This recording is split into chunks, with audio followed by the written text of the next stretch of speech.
தமிழக தேர்தல் களத்துல ஸ்பெஷலா இந்த முறை 2026 தேர்தல்ல இறங்க போறது யார் தெரியுமா? இந்தியாவுடைய பில்லியனரா இருக்கக்கூடிய தொழிலதிபர் அதானி தான். என்ன ஷாக் ஆயிட்டீங்களா?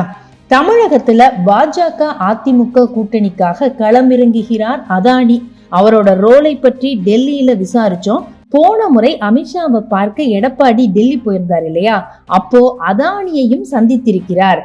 எடப்பாடியை சந்தித்த அதானி அமித்ஷா எல்லாத்தையும் சொல்லி இருக்கிறாரு. நிதியை பற்றி எல்லாம் நீங்க கவலைப்படாதீங்க, தேர்தல் வேலையை நீங்க ஜரூரா பாருங்க என்று நம்பிக்கை கொடுத்திருக்கிறார், உறுதியும் கொடுத்திருக்கிறாராம். அதோட மட்டும் இல்ல, ஒரு 4 நாட்களுக்கு முன்பு தமிழகத்திலேருந்து விஐபி ஒருத்தர் அதானியை சந்திச்சிருக்கிறாரு. அவர்கிட்டையும் தமிழக தேர்தலை பற்றியும் எடப்பாடியை பற்றியும் பகிர்ந்திருக்கிறார் அதானி விஷயங்களை. இபிஎஸ் பத்தி ரொம்பவே புகழ்ந்தும் தள்ளி இருக்கிறாரு. ஓபிஎஸ் கம்பேர் பண்றப்ப எடப்பாடி தாங்க பெஸ்ட் அப்படின்னு சொல்லி இருக்கிறாரு. கூடவே இப்போ இருக்கக்கூடிய CM Stalin, deputy CM Udhayanidhi Stalin, நிதித்துறை செக்ரட்டரி உதயச்சந்திரன் எல்லாரையும் சந்திச்சிட்டேன், அவங்க பணமும் வாங்க மாட்டேங்கிறாங்க, வேலையும் ஒன்றும் ஆக மாட்டேங்கிறதே என்று குறைப்பட்டிருக்கிறார். ஆனா இபிஎஸ் கவர்மெண்ட்ல அப்படி இல்லைங்க, ஜரூரா எல்லாம் நடந்துச்சு அப்படின்னு ஒப்பிட்டும் சொல்லி இருக்கிறார்.